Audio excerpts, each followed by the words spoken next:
Here in the Forge, we build blades from history. That's right, baby. Forge and fire. But this time, we're tackling fictional blades inspired by history. What a great knife movie. Tonight, we pay a little tribute to Tinseltown. It's the Hollywood edition. Ryan, get to the chopper! 4 bladesmiths, 3 rounds, 2 finalists, 1 goal. I love this competition. Did you bring enough for everyone? All. Which smith will earn the role of Forged in Fire champion?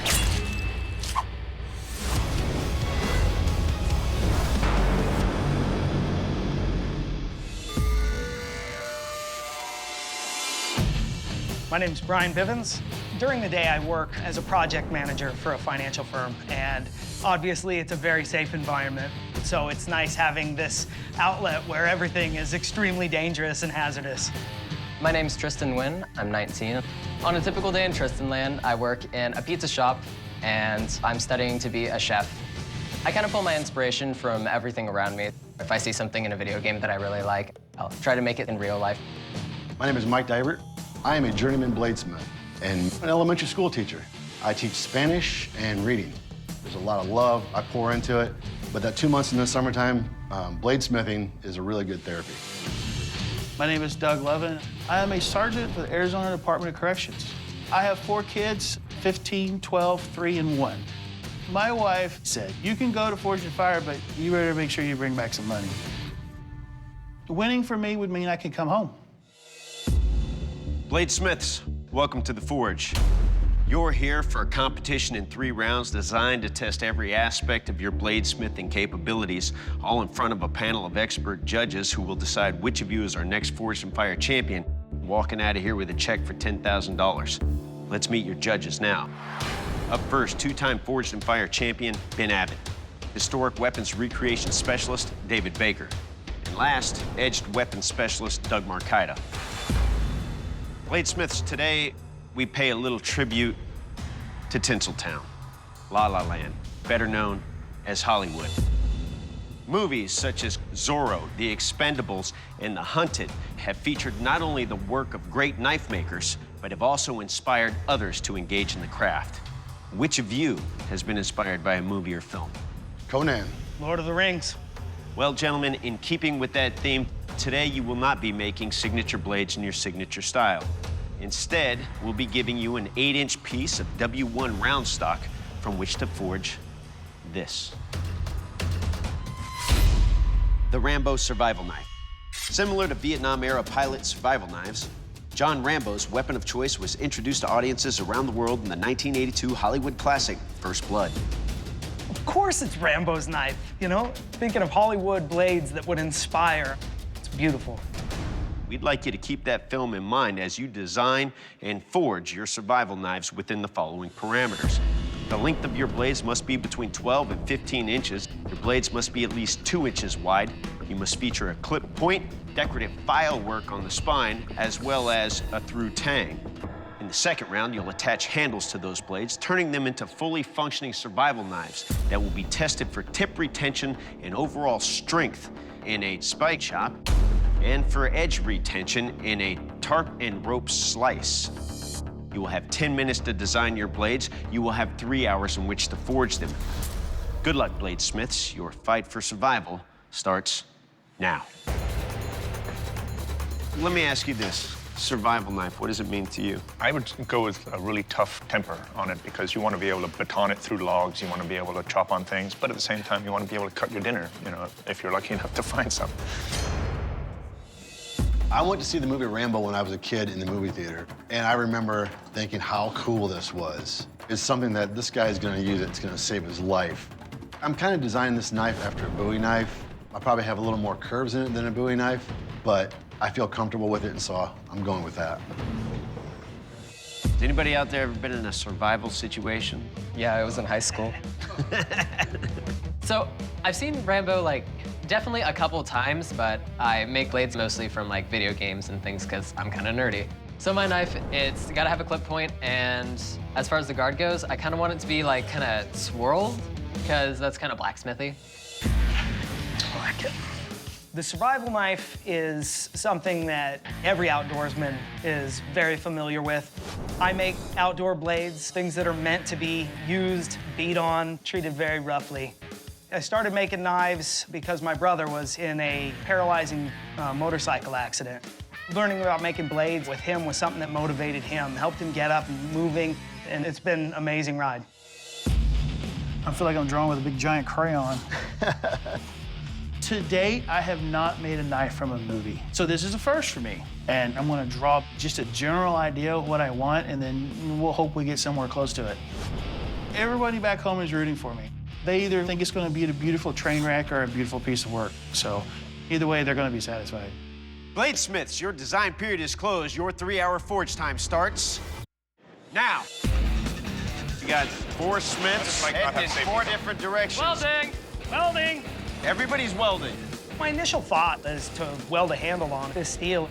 That's gonna give me the best access to the forge and then working on the different machines.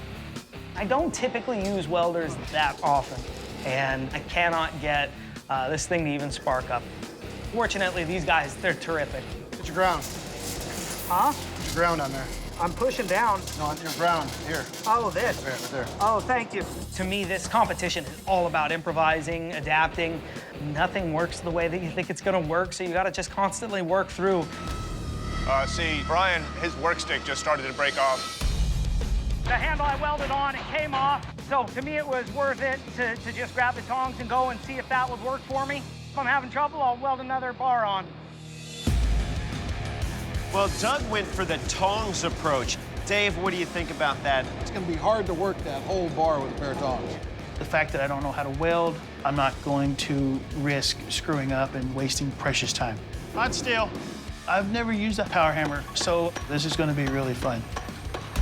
See, Doug, he's got steel flipping right out of Big Blue. All that time that he's saved by not welding, he's losing by having to recover his steel all the time. He did it sides of the steel, and Blue will take that right out of your hand.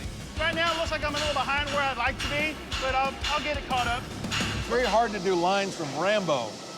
I think he said, "You started this, not me." I think that's most of his dialogue.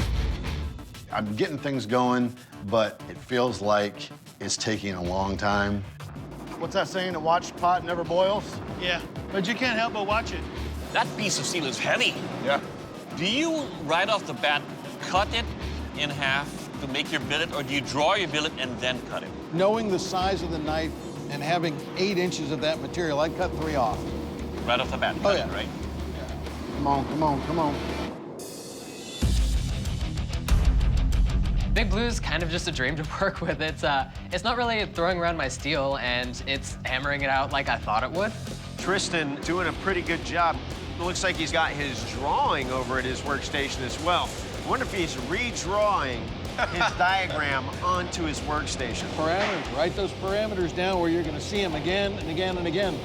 I'm definitely nervous, but I know that I've done things like this before. I just gotta not let my mind get to me on this. Autocross. I'm gonna be measuring right here. Bladesmiths, 1 hour has elapsed. You have just 2 hours remaining to finish your work. So as I start hammering on this W1 steel, I notice it's not moving as quickly as I'd like it to. So in my mind, hey, let's hit it harder. So there you go. So Brian's got more heat on his billet now. He's moving metal faster. It's what we always say, the heat is a tool. Let it do its job. There you go. When the hot metal drops towards your crotch, it's never a good thing. Nope, I'm losing it again. And then you've got Doug over here. Too heavy a hammer. I use the 8-pound hammer when I need to get metal moves really quick in a short amount of time. Well, Doug is a little bit red in the face over there. I mean, let's keep an eye on him. I'm starting to feel the effects of the heat. I can feel my heart racing a little bit. I'm gonna have to make some adjustments here. I'm gonna move over to the grinder and finish out what I need to do over there. It's not as hot. I don't wanna come on Forged in Fire and grind out my knife. But at the same time, I don't wanna come on Forged in Fire and have to leave because I become a heat casualty. So I'm gonna have to trade off the lesser of the two evils here.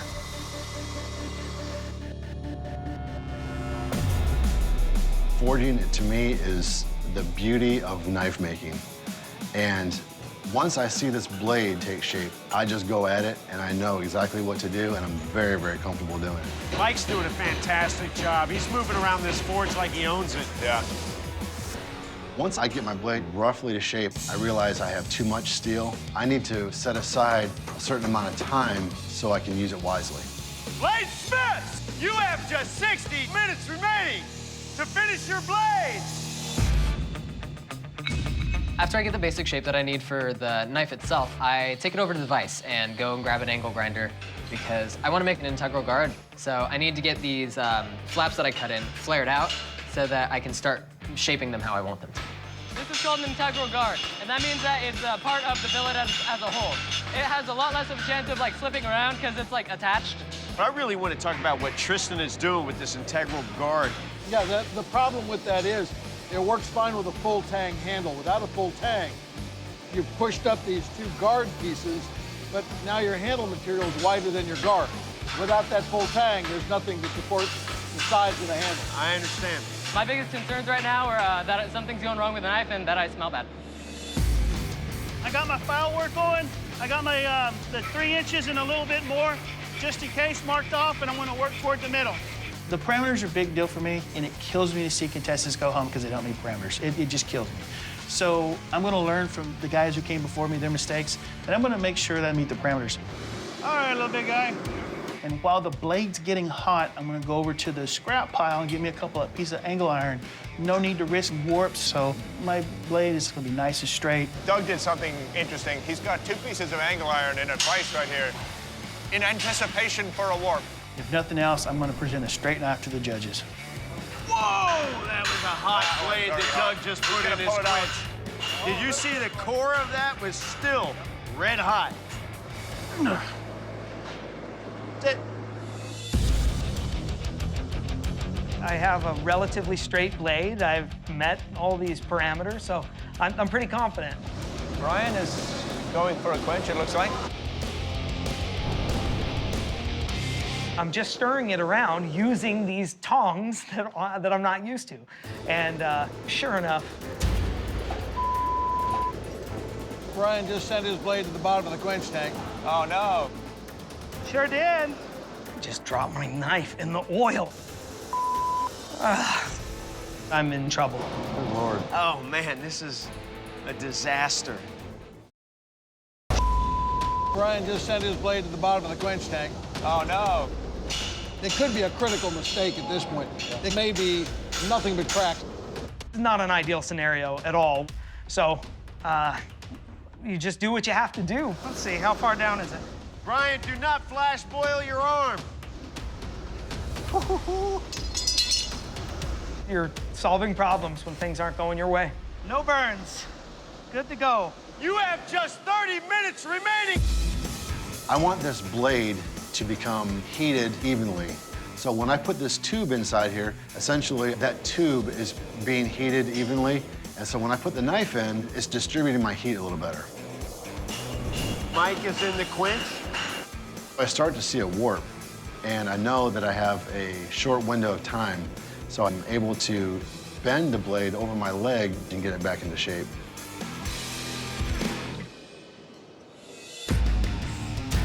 So other people are pretty much finishing up, and I still need to thin out this tang and get it cut to the right size, because this thing is over 22 inches. I don't even have to look at a ruler to know that. Tristan's integral guard has turned into some nasty-looking needle points. Yeah, that's what I was afraid of. I guess if you had to puncture something in a survival situation, That's how you get the beans out of the can. So I'm putting clay on the spine of my blade so that when I put it in the forge and heat it up, the spine doesn't heat up as much as the edge does, so when I quench it, the spine is still soft and the edge is still like a normal quench. and Tristan has quenched. So it turned out straight. I just need to make sure it's hard. So I break out a file and I test it. And it just isn't hard. My heart falls. So Tristan quenched his blade, now he's going back into the forge. If it was simple as giving my knife a Viagra, then mark my words, I'd do it. Every smith that comes in here, that $10,000 is theirs for the taking. And right here, you have a guy who's smiling and grinning, and yet hasn't quenched his blade, and there's only 40 seconds left on the clock. This is a $10,000 gamble. Why do you wait for last minute? Now, if plan A doesn't work, you got to plan B, but do you have time to do all that? If I don't get this blade hard, then I am out of here. 10, 9, 8, 7, 6, 5, 4, 3, 2, 1. Bladesmiths, shut down your machines. Pull your blade out of the quench. This first round of competition is over. At this point, the knife's in the judges' hands. They're gonna take a look at it. They're gonna scrutinize it. They're all better at making blades than I am. So I can't wait to get their feedback.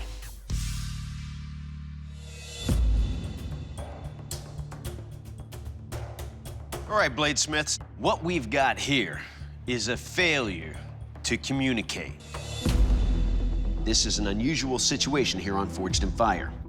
I see 2 of our knives on there. What are they doing? I see my blade and I see Tristan's blade, and the judges are mad dogging us, and I'm thinking, okay, what's going on here? The judges have evaluated your work, and believe it or not, 2 of your blades failed to meet parameters. Doug, you failed because the measurement of your blade at the base measures 1 7/8 inches. That's 1 little 1/8 of an inch shy of the 2-inch measurements that were required.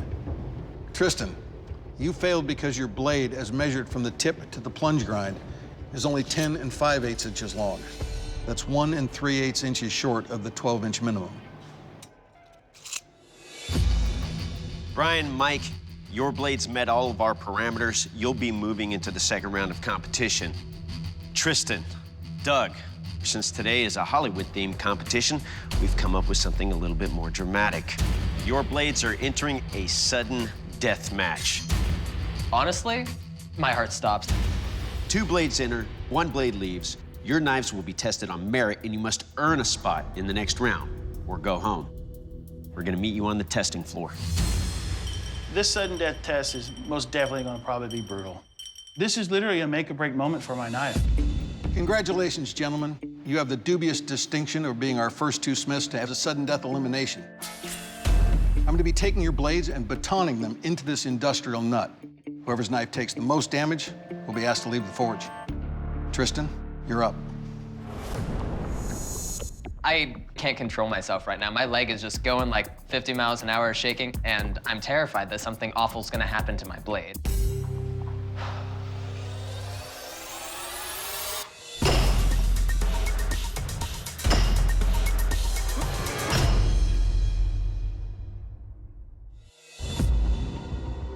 Tristan, you can see those shiny spots where I made the impacts.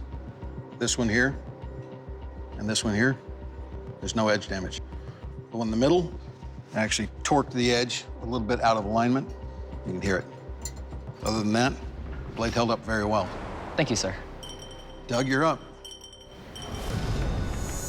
Tristan's blade did really nice in the test. And we took a little bit of damage. That's gonna be a tough act to follow.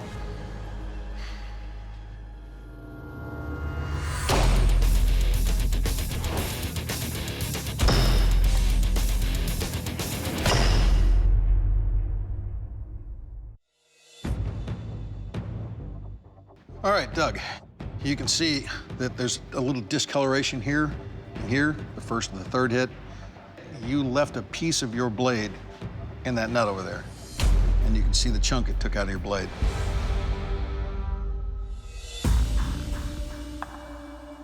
Tristan, Doug, your blades have been tested. It's time for one of you to leave. Doug, your blade took the most damage, and I have to ask you to please leave the forge. Yeah, I'm disappointed. The damage that it took and that it didn't meet the parameters, that's all on me. I'll own that. I tell you what, though, I've made less than 100 knives, and I'm proud of what I did. All right, Tristan, you've made it into the second round of this competition by surviving the knife fight. Now that all of your blades have been tempered, it's time to turn them into fully functioning Hollywood survival knives by attaching handles to them. You will have 3 hours in this round. The additional features we'd like you to put on your Rambo-inspired survival knives include a guard and pommel. Good luck, Bladesmiths. Your 3 hour starts now. The Tristan's come out of that sudden death with renewed confidence in the strength and integrity of his blade. Exactly. That's a brutal test. So moving forward, he already knows that that knife is tough. Starting this round, I know I'm behind. I took damage during the sudden death round, so I know that I have a lot of work to do to catch up to these smiths. We need to put a pommel and a guard in this knife. I'm gonna go with a brass guard, a brass pommel, and I have this piece of wood that's gonna work. My first priority is to get this guard fit. Mike walked into this round way ahead of the game. Did you bring enough for everyone? Oh, yeah, got him to concessions, man. I really want to get a better profile on the blade. I want to have better edge geometry. I have a kind of an idea what I'm going to do with the handle, but first I want to make sure that it's a cutter. 1 hour has elapsed. You have 2 hours remaining in this round. I get a half-inch drill bit in the drill press, and I start drilling as far down as I can go. And that's going to be one of the easiest and fastest ways that I can get a through tang onto a handle. That's gonna spin. One of the problems with having a through tang, and having a round tang especially, is that it's going to try to twist on you as you're hitting with it. So to avoid my blade rolling in the handle, I'm going to key it. So it looks like Tristan's basically forming a key slot. Okay.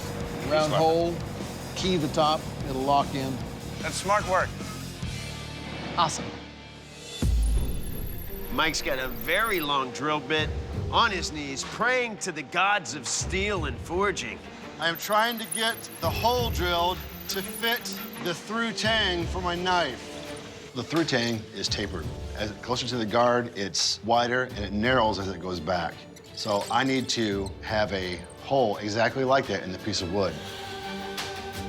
The tang fits through the handle really smoothly, so now I'm really happy.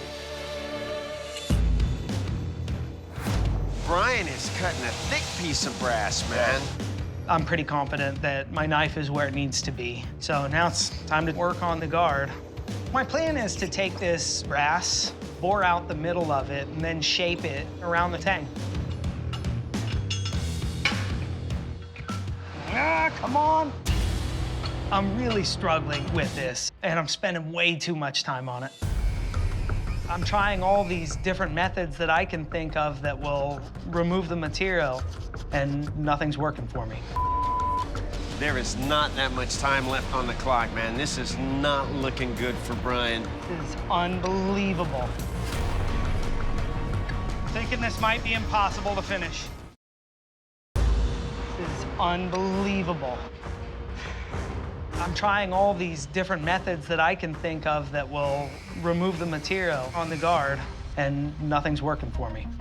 At this point, more than half of my time's already gone, and I realized that I can't spend any more time on this brass. There is a simple fix to what Brian is doing. He could have drilled that out with a larger drill bit so he could actually fit a file in there, and then hammer that brass down and close up that gap. People work with brass on purpose, I hear. I just need to scrap it. For my new guard, I'm gonna use G10, just out of bare necessity. Trying to make up for lost time, see if I can get a guard in place. I need to start working on my pommel. I want it to be a teardrop shape. That would just look really nice to me. I think it'd be really aesthetically pleasing. I think what Tristan is doing is almost hazardous to the end user. There's a lot of pointy bits on Tristan's knife. I mean, it's the last thing you want in a survival situation is to stab yourself. This is a true Hollywood survival knife. Yeah. This thing might only be a prop. My goal right now is to get a handle that the judge feels comfortable with. Mike's doing a fantastic job, man. He's taking his time. He's really paying attention to the details. I'm gonna put a nice little finger groove in it, contour the inside so it fits perfect in the judge's hand, and when he uses it, it's gonna feel great. Wow, that looks sweet. You only have 10 minutes remaining. Got a guard, ish. Guys, I don't think Brian's gonna make it here. I'm gonna turn in a blade, dang it. I just struggled with the brass for an hour and a half. So for my handle material, I'm just gonna choose G10. This is the ugliest thing I've ever seen. Brian's tang is pretty short, so right now it's a hidden tang. In his mind, all he's thinking is, I gotta finish a blade, I gotta finish. No, you don't have to finish a blade. You need to finish a blade within the parameters we're asking. Exactly. I still don't have a knife. Brian, get to the chopper! I'm gonna work as hard as I've ever worked in my life to get this done. It's gonna take a miracle. 5, 4, 3, 2, 1. Bladesmiths, shut down your machines, drop your tools. This second round of competition is over. I had to make all kinds of concessions to put a handle on the knife. I'm really proud of the effort, but I'm really disappointed with the finished product. All right, gentlemen, welcome to the strength test.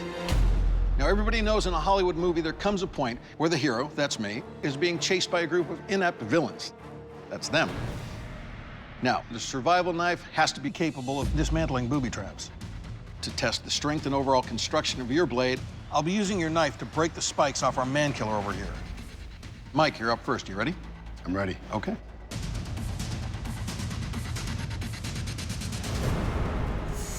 The test I saw earlier just goes to show that they're gonna have no mercy on these knives. So I am a little bit nervous.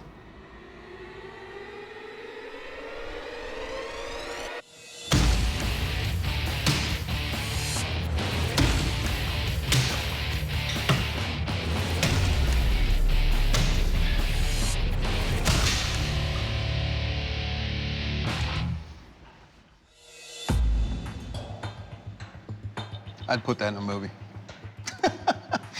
It indexes beautifully. Your finger wells line up really, really nicely. Your blade, there's not a mark on it. Nicely done. Thank you. Tristan, you're up. Are you ready? Yes, sir. I already know I have a hard edge, but these tests are brutal, and they really can bring out all the flaws in anyone's blade, so it's still anyone's game.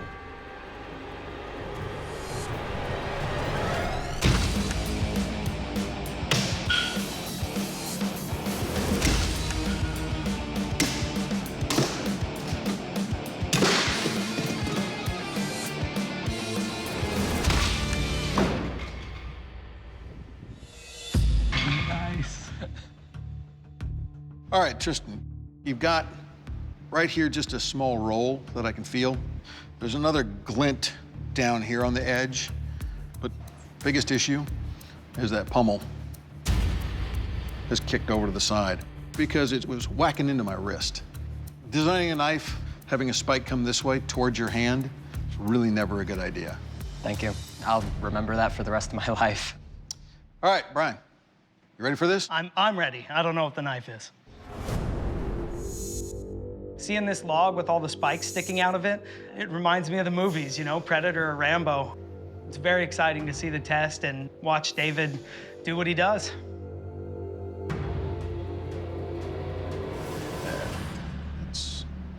That's not right.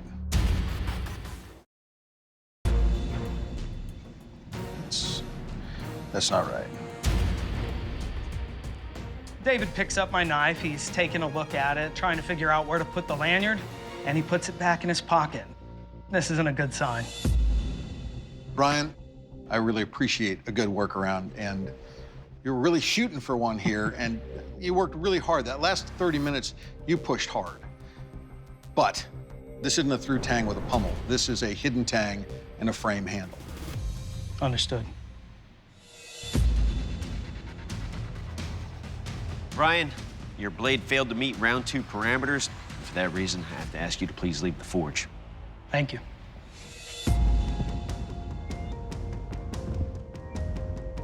I completely agree with the judges, and I understand why I'm going home. But my family, we don't throw in the towel. We always keep going. When I get home, I'm going to hug my kiddos, kiss my wife, probably take a sweet nap, and then get back to forging. Tristan, Mike, congratulations. You've landed in the 3rd round of this competition. When you showed up here, we asked you to make survival knives inspired by John Rambo in the film First Blood from 1982.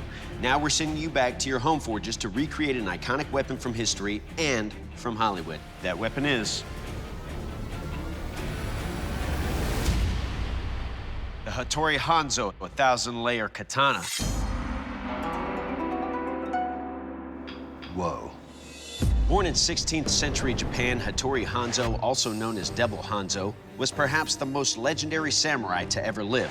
Almost 400 years later, in the 2003 Tarantino cult classic Kill Bill, Hattori Hanzo is reimagined as the modern-day bladesmith who creates a katana so fine it would cut God.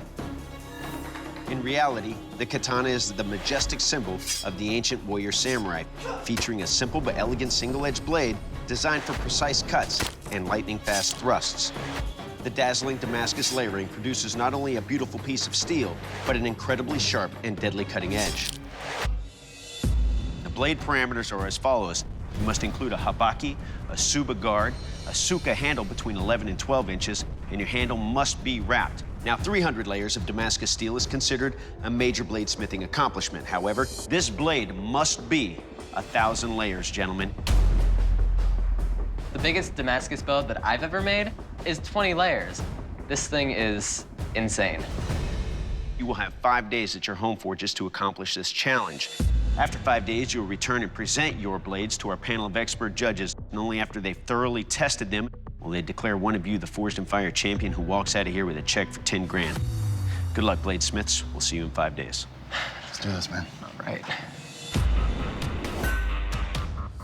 I'm excited to be back here in Trussville, Alabama, getting ready to start the Hattori Hanzo Katana. Here we go. Even though I've made Damascus before, I've never made 1,000 layers. It's gonna be incredibly difficult. I really need to do this right the first time. Okay, that's my initial weld. If I mess this up, I'm done. I'd like to have at least half of my billet forged up today, maybe 500, maybe more layers. This is where the fun stuff begins. Grinding with the grinder. So now I have my billet divided into 5 pieces, and I will restack these and weld them together. I am truly blessed to have a press and a power hammer. By hand, this is very difficult and slow. So now I'm at 620 layers. All I have to do is cut it in half, weld those 2 halves together, and now I have 1,240 layers. It's been a very successful day. It's day 1, and I'm making a Hattori Hanzo style katana, and that's gonna be tough on me just because I've never done something this big before. I'm gonna start by working on my 1,000 layer Damascus. So the weld looks like it held together really well. Good start, good start. The problem with the 1,000 layer Damascus is that there is 999 spots in the billet that's possibly gonna go wrong.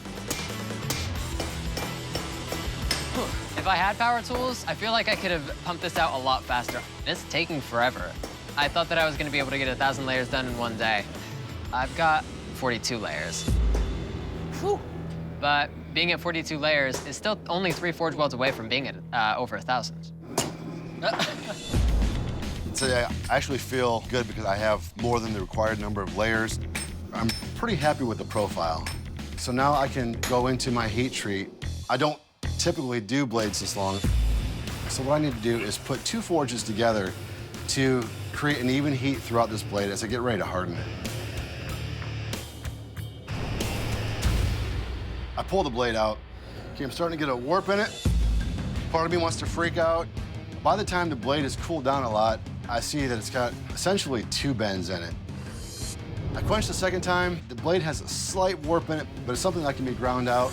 So I'm really happy right now. Yesterday, I was able to forge my 1,000 layer billet, but it's looking lean. So in order to get the weight that I need to be able to get the sword to length, I forge welded mild steel to the back and the sides of it. I think it'll make the blade stronger. I'm doing the heat treat on my katana with charcoal, and I'm pretty nervous. This is the make or break moment. The quench is insanely critical for the completion of this piece. This blade needs to be perfect from here on. If anything goes wrong, I won't be able to finish this piece. This is the make or break moment. I'm pretty nervous if there's a warp that goes the wrong way. I don't know if there's any straightening out with this type of steel.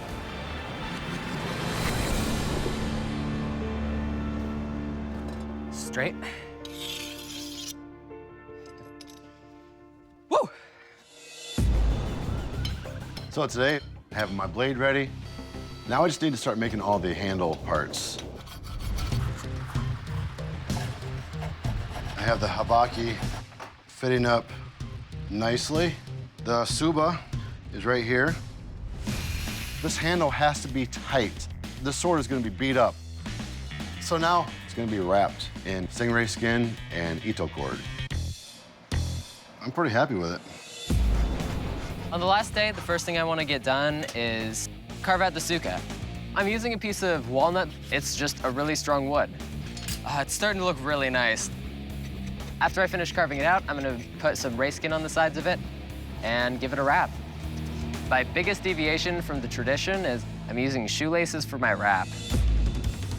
It just feels the nicest, but they're shoelaces. Yeah, everything feels really together. Let's go hit things.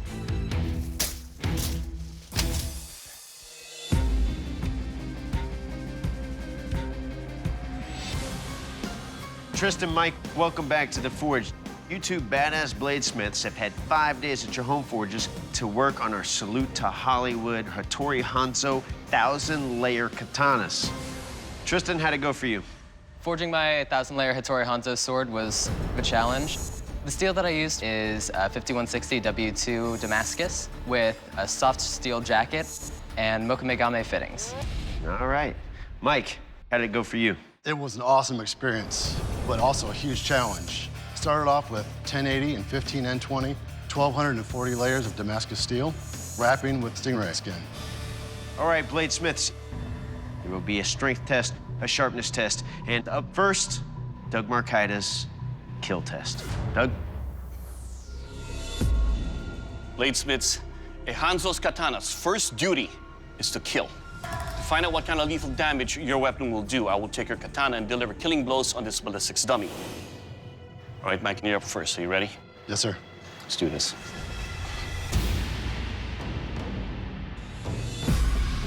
All the years up until now has gone into this blade. It's not just a 5-day blade, it's a 15-year blade.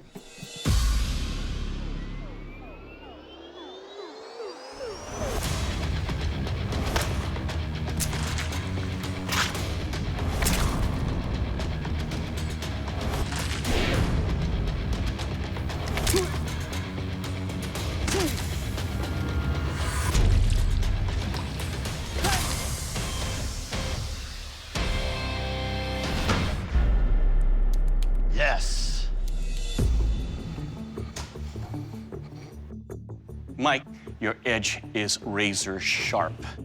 But more importantly, there's bone on your edge, but your edge did not roll, did not chip, and your blade stayed true.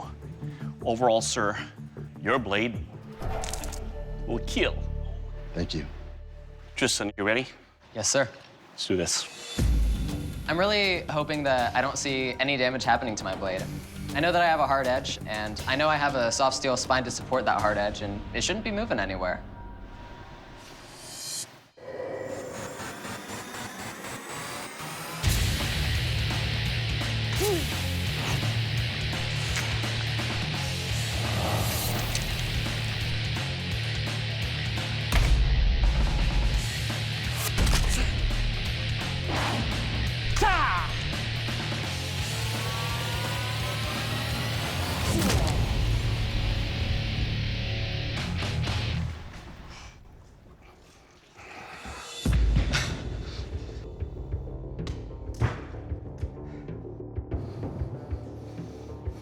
All right, Tristan, the balance of your blade is very good. It's light, it's fast, it's easily maneuverable.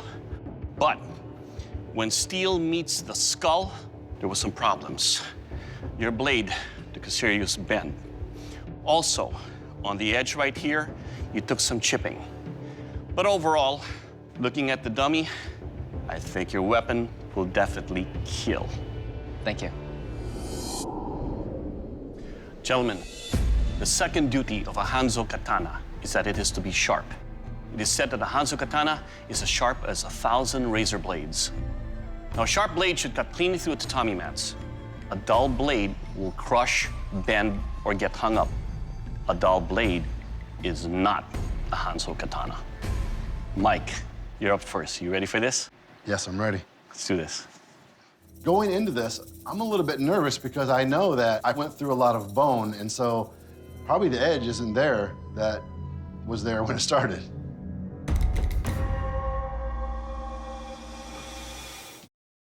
If my blade doesn't cut, I could get sent home.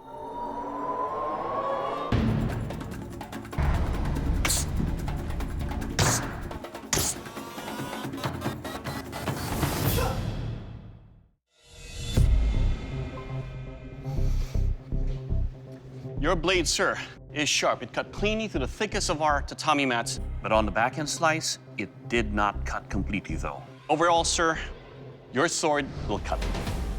Thank you. Tristan, your turn. You ready? Ready as I'll ever be, sir. Let's do this. If one more thing goes wrong with my katana, I'm definitely gonna be going home.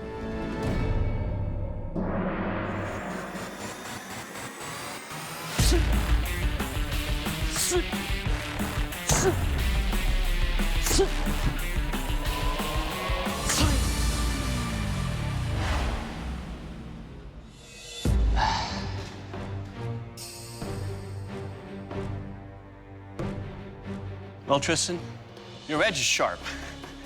It can cut through the tatami mats. My concern is the strength of your blade. It picked up another bend. Now you have 2 bends on your blade, especially right here, close to the guard. Tristan, this Hollywood competition has been exciting and dramatic. You've been at the epicenter of all of that drama.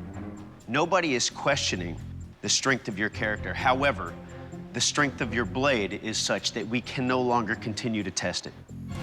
For that reason, I have to ask you to please leave the forge. Yes, sir. Good job. Yeah, guess I just couldn't slip through. Objectively speaking, one of the blades is better than the other, and it's clear to see, because one of them is straight. I may not be Forge and Fire champion, but second place isn't bad for somebody who's never done this before. Mike, you are an unstoppable force in this competition, and your Hattori Hanzo 1,000-layer katana is absolutely deadly, earning you the title of Forged in Fire champion and a check for 10 grand. Good job, brother. I came here to show myself that I can make a blade worthy of undergoing this type of punishment. I am Forged in Fire champion, and it feels awesome.